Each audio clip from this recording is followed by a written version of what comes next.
It is over.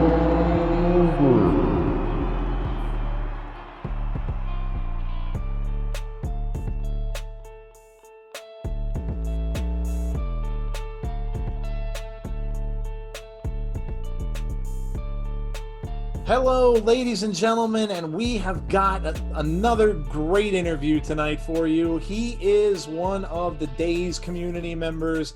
This is the man that you never say no to. We've got Rusty Shackleford joining us tonight. Rusty, thank you very much for being with us tonight. How are you doing, man? I'm doing great, Joe. How are you and Jeff doing tonight? We are fantastic. How about you, Jeff? We're doing great, man. We're excited to have you on. Hey, before we get started, can I just say one thing? Go right ahead. Yes. I honestly love listening to you guys' podcast. I love the interaction that you guys have with the community and Wrestling Daze and everything. And it's added to the Monday nights that we all have with Daze and everything. It's just another little extra that we get. So honestly, I just want to say you guys do a great job, and I love listening to it. We Thank really you so appreciate much. that. That's awesome, man. We really appreciate that. Thank you very much, dude. Means a lot. Yeah, and hey guys, we did not pay Rusty to say that. Nobody did not. If anything, we're paying these guys right now if they had the super chats going.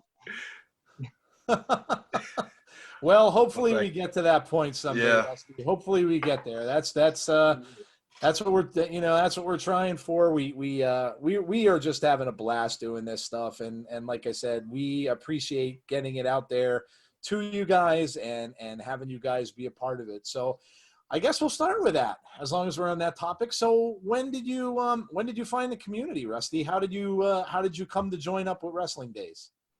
It was actually kind of like a fluke accident because I'm sure like a lot of people in the community, I've been a wrestling fan since, probably 30 years now.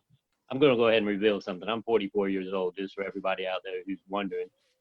I've probably been watching wrestling for over 30 years now, and it kind of hit a lull for me after the Attitude Era was over in the WWE, which was my favorite, by the way, because I loved watching Stone Cold and The Rock and Triple H, DX, all that stuff. That was all my favorite era in wrestling. But I come from the old school back in the day when, Hulk Hogan and Andre the Giant, Big John Studd, all the big guys in the WWE, they were all, hitting, and Ultimate Warrior, I guess we could throw in there. Randy Macho Man, all of those guys used to be my favorite. And I made it all the way through the Attitude Era. And then when the Attitude Era was over with, we had the Ruthless Aggression going on. I kind of started to fall off a little bit of the wrestling scene. So it was honestly Bray Wyatt and the Fiend character that brought me back into, watching it every single night. And when the Fiend came out with his new gimmick, or Bray Wyatt came out with the Fiend, I was honestly just looking at YouTube videos, seeing what I could find. And, every few videos I would see this guy called Wrestling Daze, and just looking for Fiend videos. And he would have like theory videos or Firefly Funhouse episode theory videos, stuff like that. So I started to click on those for a little bit, and I was watching his YouTube segments, and I always noticed thing about Wrestling Daze. He always had all those figures behind him when he was talking on the videos. And I started thinking to myself, I was like, man, this guy's really into it. I thought I was into it at first, but looking at this guy, I'm like, this guy really knows wrestling, and he really enjoys it, because you can tell he's passionate about it when he talks. So as I was looking through those videos of his, I just started noticing he had some live streams too. So Monday Night RAW was on. I was just kind of a casual watcher until the Fiend started coming around. But I started watching a little bit more for the Firefly Funhouse episodes, trying to, just get into the whole character that Bray was creating, because it was just amazing to me. And I was like, we haven't had anything like this since The Undertaker was around. So I started watching the streams, just kind of, hanging back in the community, wasn't really interacting in the group chat, nothing like that. And everybody in there looked like they were, everybody was getting along. And it was like they were all, sitting side by side each other, but knowing full well everybody's in a different part of the world. but just seeing everybody interacting like we're all friends and, you know, just getting along. So I started, you know, typing a little bit in the chat and starting to interact with everybody a little bit. And that's just how I got started in the Wrestling Daze. So, you know, that's probably about 6 months ago, I'm guessing, maybe a little bit more. I don't have the exact timeline. But yeah, I've just, you know, started watching that way, and I've been enjoying it ever since. And I've been supporting it. I truly love it. That's awesome, man. That's about what probably a very similar story for me and Jeff, right? Yeah, that's right. I think Joe and I got in at about the same time, and it was for the exact same reason. We had fallen off of, you know, watching wrestling for a while, and we saw Bray Wyatt come out with that new gimmick and just fell in love all over again, and it's been great ever since then. Yeah, I mean, it's a great gimmick. I mean, like I said, you know, since Undertaker, I really can't remember something that's been so involved in such a great character. You know what I mean? There's just been so much put into it. Yeah, it really has. Jeff, Rusty is a horror fan too, so go figure. Yeah, listen, since we got you on here, favorite horror movie of all time. I know I'm putting you on the spot. Oh wow, favorite. There's so many to choose from. Gosh, let me say.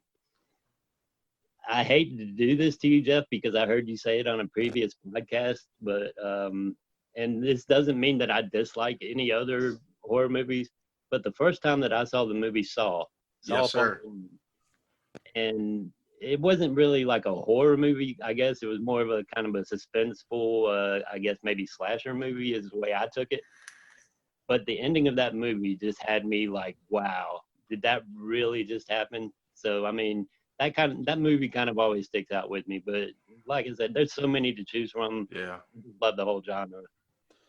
It's so Awesome. funny how all of us that gravitated to this character did so in many cases because we're horror fans.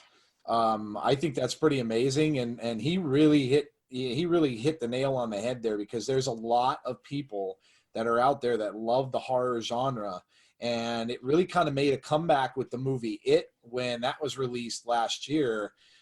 Really started to see a lot more horror films starting to come out and stuff again after that. So it's really awesome how there are so many people. We ask this question of, you know, a few people now that love Bray, and it's almost hand in hand that they're horror fans. Yeah, I mean, it makes sense because he is so invested in the character, and he does such a good job with it. It's like, you know, you almost expect it to become a movie one of these days. Oh, I'd love that. We've been talking about it. Yep. I mean, we certainly have. That, you know that, right? What's that? I said we would all pay money to go see that. Oh, without Absolutely. a doubt. Without a doubt. I mean, heck, even if they do something even on the WWE network, like they had the movie with Kane and stuff like that, and even if they put something like that together on the network and just put it up on that, oh man, it would be amazing. I mean, if he was in charge of it and did some of the script, I think I said to Jeff before, I had the pleasure of meeting Tom Savini, the special effects guy and the makeup guy, and he did so many things for horror, and it was so cool to meet him. And I said, could you imagine if Savini wasn't retired and he helped him make that mask? Imagine if he came in and helped him on a movie. Oh my goodness. Be so good. I can't even imagine what it would look like, just because he's such a brilliant artist with the effects that he creates. And he did a great job with the Fiend's mask. And quite honestly, I mean, we all know the tweets that Savini sent out when he made Bray's mask. Yep. He told us to all kind of, enjoy what we got for now, but expect more things in the future. Yeah. And that's what I'm really, really looking forward to, what we're going to see from Bray in the future. Oh, it's just amazing, man. Before we get into it, and we can get back into Bray a little bit later because we want to get your opinion on the Funhouse thing too, the match that's coming up. But before we do that, you had mentioned your age, man. I'm right up there with you, buddy. I'm a half a century old, so I'm from that same. I grew up in the '70s. grew up in the 80s. I saw a lot of these old matches. You mentioned Andre the Giant and stuff like that. I was lucky enough to meet him when I was a kid, which was amazing. But what was your first, what was the first ever match you attended? What was the first ever live match you saw?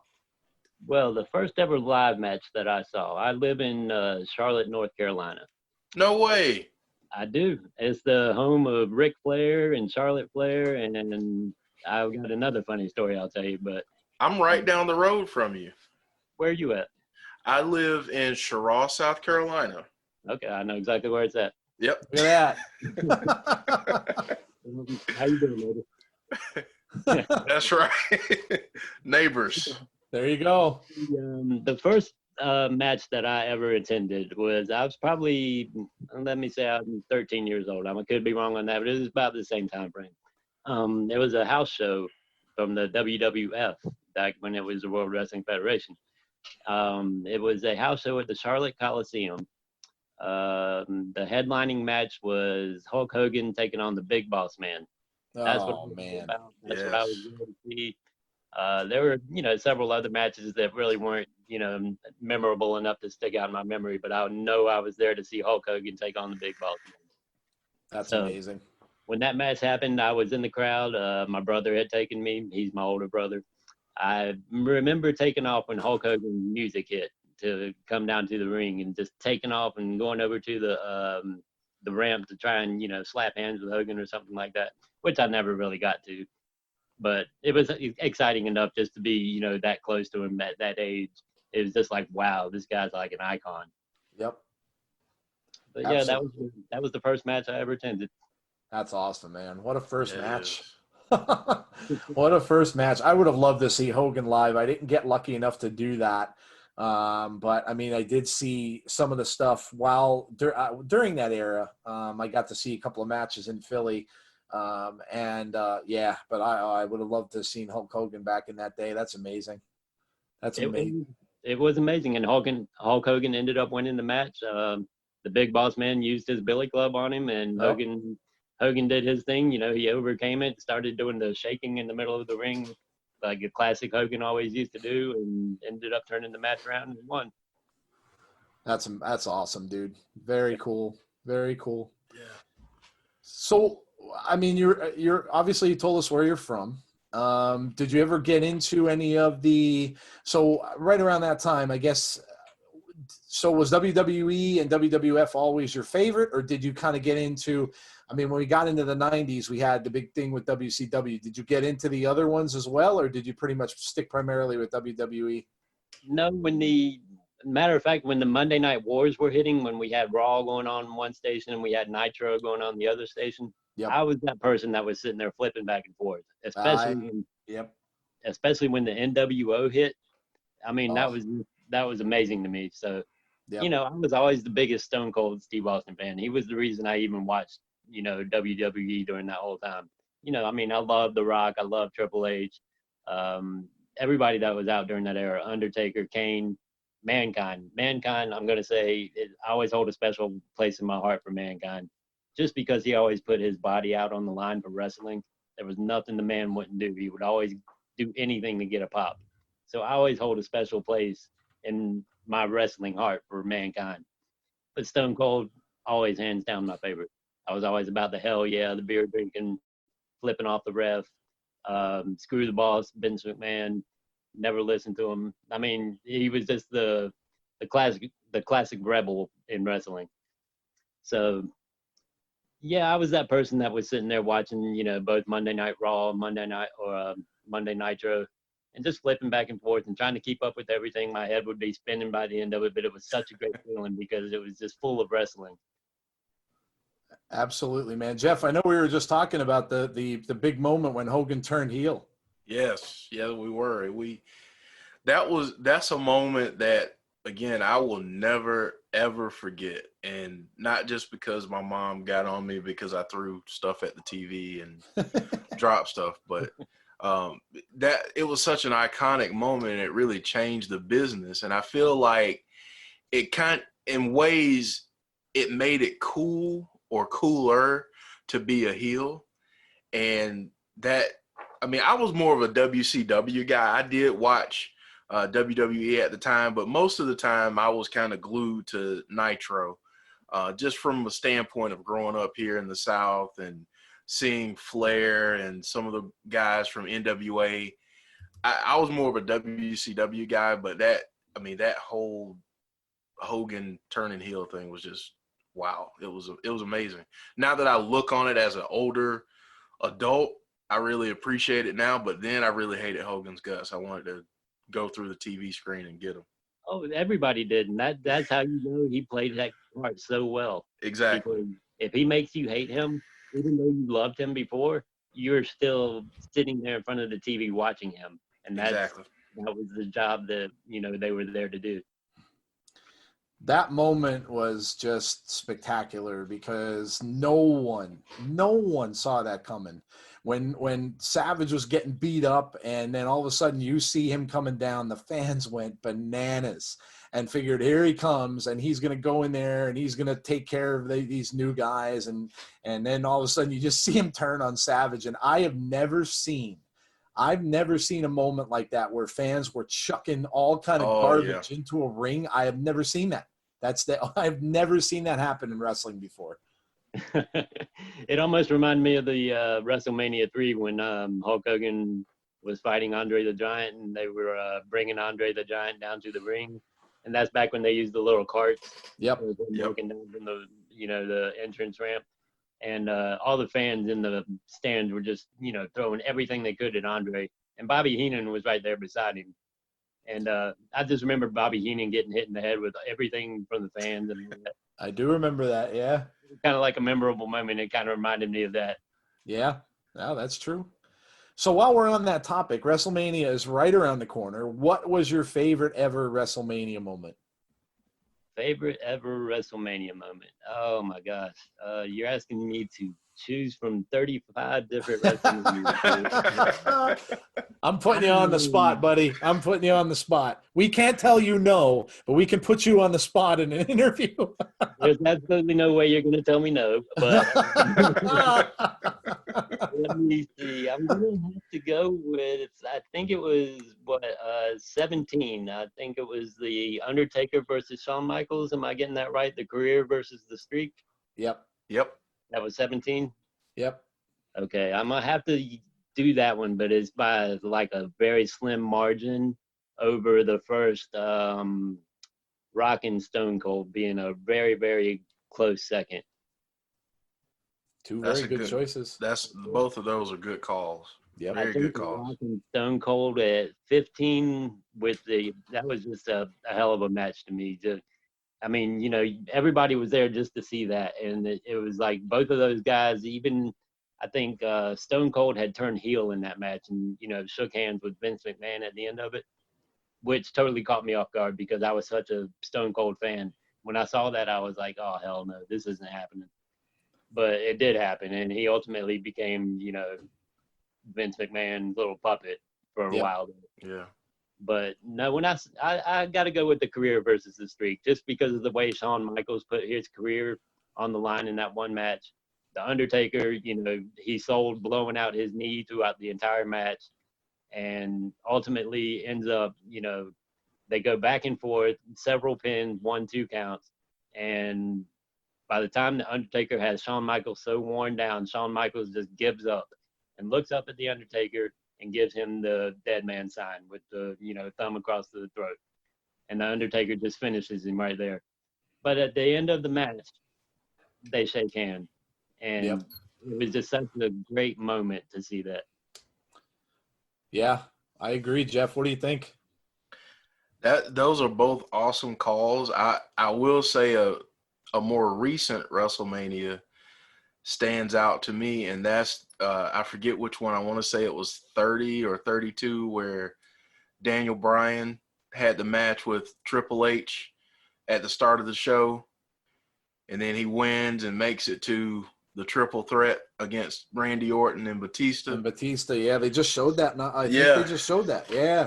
Yeah, that was one of my favorite moments because that moment, and why it stands out for me is that was a time where the WWE listened to the fans, and got Daniel Bryan into that match because everybody was just so behind him and he was so over with the yes movement and all of that. So to see him holding up that championship as the screen went black, that was just a great moment.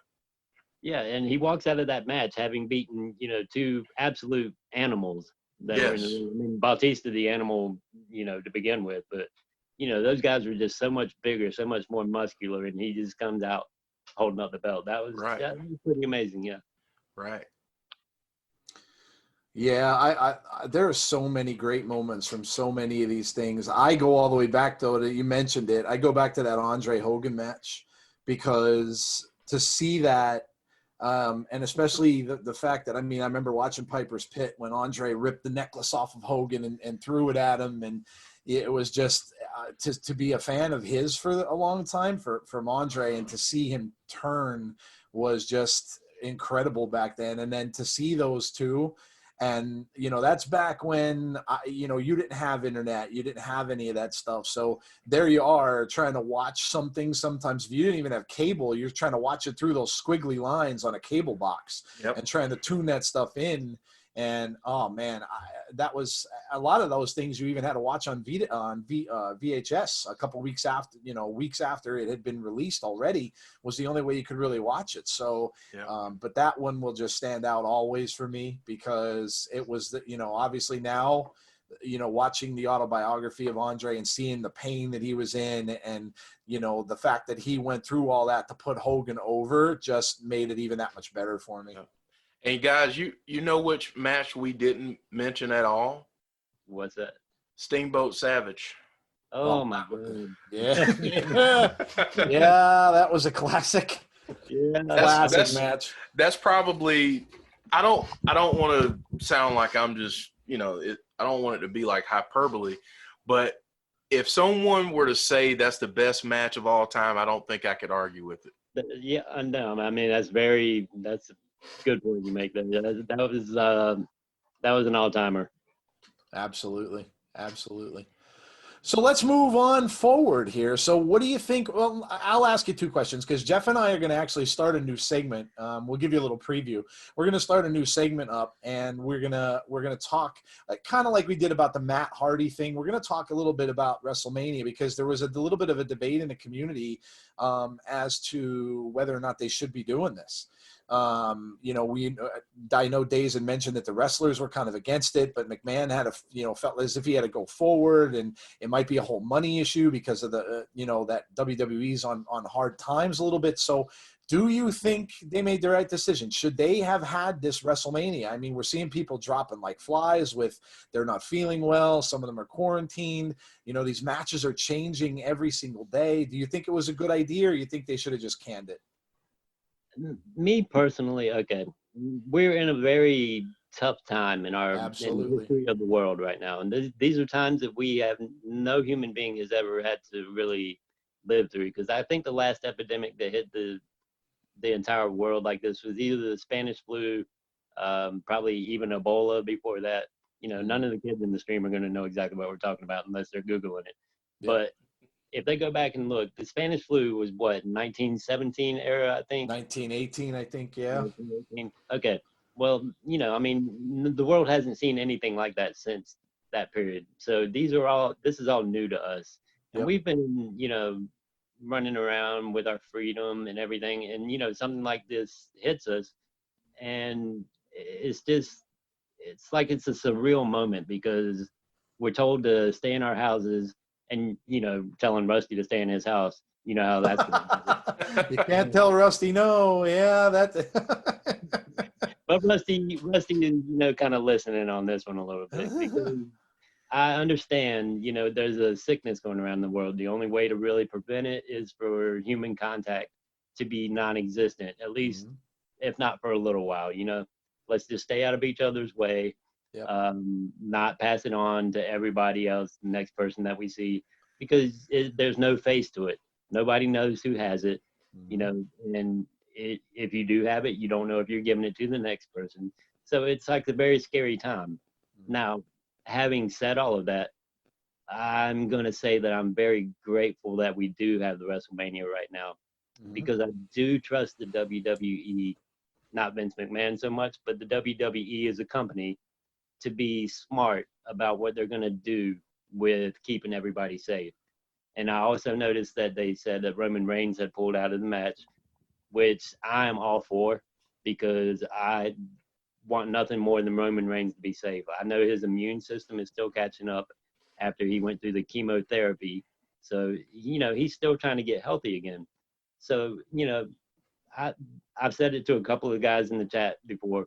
The man will live to fight another day. This is not going to be his last title defense. He'll get more shots at it, but at least he'll be alive to get those shots. So, you know, I agree with the show must go on, but not to the extent of the safety of anybody else. So as long as the WWE is being careful with everything, then I'm all for it, because I think the world absolutely needs entertainment at a time like this. Everybody's cooped up in their house. They're probably ready to, you know, go crazy with their family around them 24 hours a day. So yeah, I think wrestling is a little break from that. And that's what I love about listening to your podcast. I love watching Daze's streams. It's that little break away from the reality going on out in the world right now. Let's just get together and have a little bit of fun, enjoy everything that we all love with the wrestling community. And just, you know, we'll just, you know, leave with a smile on our face and, you know, hopefully be happy with everything afterwards. And if Bray wins, oh my God, I mean, we can all just sit back and enjoy it for the next, you know, however long that we have to enjoy it, if Vince doesn't make another stupid decision with him. Very well said, sir. I totally agree. I totally agree. What do you think, Jeff? I'm sure you agree with it too. Completely agree. Right now, it's a very, it's almost like a scene out of a movie. The way that things are happening right now in the community, and being told to stay inside. And I know where I live, we have a curfew every day. So to be able to take a break from reality and to be able to watch something that we love, and the fact that the WWE and the talent are willing to continue to put on those shows. I mean, it means so much. But at the same time, like you said, Rusty, not to the detriment of people's health. And, you know, with someone like Roman, who already has a compromised immune system, I mean, yeah, just they can write a storyline where something happens and he comes back later on, and whoever wins the belt, he can challenge them, and that's fine. But, you know, right now they're doing everything they can to entertain us, and I'm just really happy that they're doing it. As am I. And I think that's the big point behind all of it. Like I said, I think WWE is a big enough company to where I'm just going to say I hope that they have enough knowledge to keep everybody safe with it. And if they're able to do that, and then they're able to give us wrestling, then I'm all for it. Well said, sir. Absolutely well said. So we'll go back to Bray. What are you looking for? What did you think about when they announced this Funhouse match, and what do you think it's going to be? Because this is a big topic of discussion. I know we're going to talk about this with Jody tomorrow when she does her Abby's Window segment. So what do you think the Funhouse match is going to be? Okay, first of all, I'm just going to say I'm so excited for Jody and her, you know, Abby's Window segment. I so want to hear what she's got to say about this, because with her being the biggest Bray fan out there that I know, then yeah, I want to hear her opinion on it. As far as what I think about it, I'm excited for it because it's something new. We've never seen a Funhouse match before. Nobody knows what it's going to be. My opinion on it, I think that we are going to see, I think that we're going to actually get something new out of this for a couple of reasons. Number one, it's WrestleMania. It's the biggest stage of them all. Bray Wyatt is in it. He's a creative genius, and I honestly think that he should be in charge of WWE's creative. But that's just my opinion. I know it'll never happen. But as far as what's going to happen inside the Funhouse, that's anybody's guess. And if they leave Bray in control of it, I know it's going to be good. But I'm hoping we get to see a couple of different rooms. The ultimate hope that I get out of it is we may be getting a new character in the Funhouse. Maybe something new from Bray. I don't really know, but I know it's going to be good because it's Bray Wyatt. And like I said, if they let him be in control of it, I think we're going to get something great. And I honestly think that we're going to get something new, but we'll see. Yeah, man, I agree with you. Jeff, what do you think? I agree. I think that we will see something that we haven't seen before. I think there will be. I don't think there'll just be one surprise. I think we'll have a few. At least that's what I'm hoping.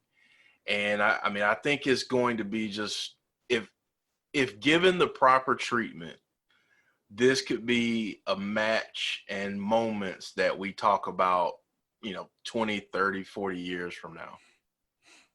Yeah, and I hope they do give us that moment. And, like I said, Bray's a genius. So chances are we're probably going to get that. I'm really looking forward to watching it. And, I think we're all going to walk away with a smile, and we're going to have that, I'm not going to have a holiday moment here where I'm just going to start cursing away, but I think a really good moment going on. She was amazing. I loved her. Yes. Actually, Yes, she it was. was so much fun. I've never seen somebody so like passionate about what she does, and that's what I loved about. I love that. Yeah, she was awesome. So all right, we talked about Bray. Wow, we're gonna let you in on a little secret, Rusty, since you're here. So Okay. Jody got us 2 interviews.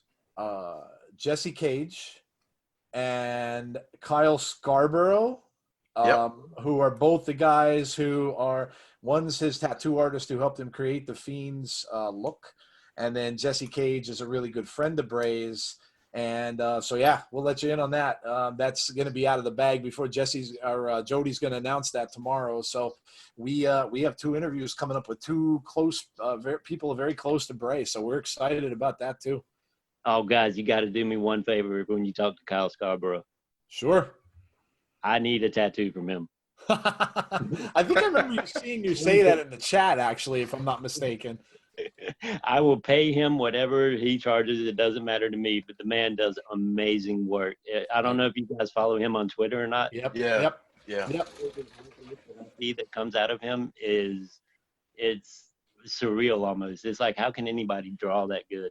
I And I agree. would love to have a tattoo from him. So if you guys kind of throw that in there, Sure thing, man. We can let him have it. Absolutely. We'll make mention. We'll make mention of it. Right, I'm willing to fly out there and see him. It doesn't matter to me, but yeah, if people do one for me, that would just be a dream come true. There you go. That's awesome. Yeah, he does some great work. I not just the stuff that he does with the horror stuff and with Bray, but I've seen him draw Batman. I've seen him draw like so many different figures and stuff that he does, and the stuff looks amazing. So Everything is awesome. Yep, I agree with you, man. So Jeff, you got anything else for Rusty?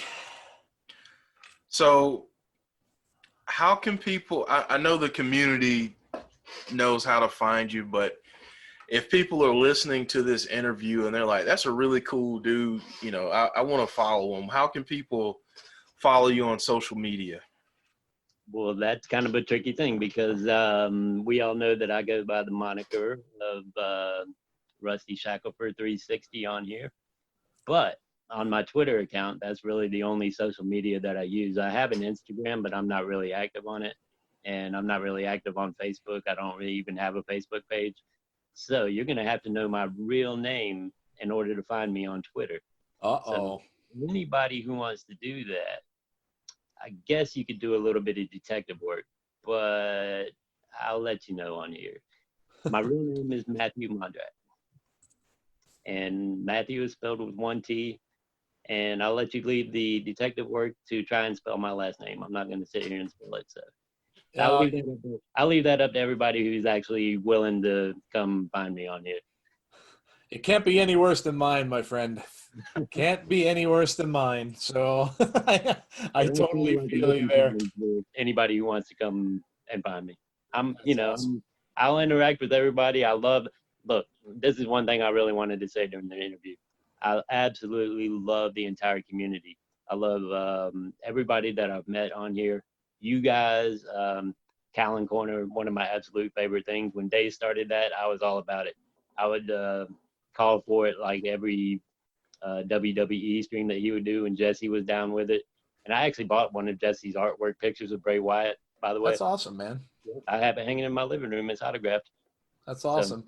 I loved it last night. Jeff missed it, but it was so funny because I know Daze was trying to get over to that interview so much last night, and there you are, and you're like, Jesse's got an inside, you know, she slipped the joke in there, and then he goes back and he reads that one, and then she puts out another one, and you're like, oh, she put out another one, and he's like, oh my God, now I have to go back. I loved it. It was so funny. Yeah, he was trying so hard to get out of there, and she just kept popping jokes. But I'm always going to call him out on that because it's Callan's Corner, for God's sake. Yeah. I mean, everybody loves it. So, yeah, Jesse's definitely over. And, I mean, what's not to love? Everybody in the community is so awesome. The way, like I said before, everybody's so friendly. We're all like best friends in there, and we all, it's like we rally around Daze, but we're all, you know, just a community. And that's such a great thing nowadays. I agree with that, man. And we just had Adam Rotella on before you. And you know what? It's funny. He said almost the exact same thing. And he talked about that, and he said that's why he started watching that, and he said realized how cool the community was. So I agree with you 100%, man. I agree. Well, listen, bud, I really enjoyed the conversation. I'm sure Jeff did too. Absolutely, man. It was great chatting wrestling with you, and man, you're welcome back anytime you want. We really had a blast. Always love talking, and you know what? We promise. We will never, ever, ever tell you no, Rusty. We'll never tell you no. I know I bust you about that, but we'll never tell you no because you're a cool dude. You know exactly what the answer will be. But yeah, guys, I really had a great time talking to you guys as well. I had a blast, and you know, anytime you guys want to talk in the future, just let me know. You got it, buddy. Hey, thank you for being with us. We really appreciate it. We're going to get this video out. We're probably going to premiere this one on Wednesday is what it's looking like. Cause we're going to change our format up a little bit coming up in a week or so, but, we're going to premiere this video on Wednesday. So we'll try to get it out there before the whole Daze thing like we usually do. So then this way everybody can have a chance to get on there before we go to NXT and AEW. So we will definitely have it out there. And I'm sure everybody will love it as much as we did. Thanks, bud. Really appreciate you coming on, man. I appreciate it as well. Thank you. You got it. All right.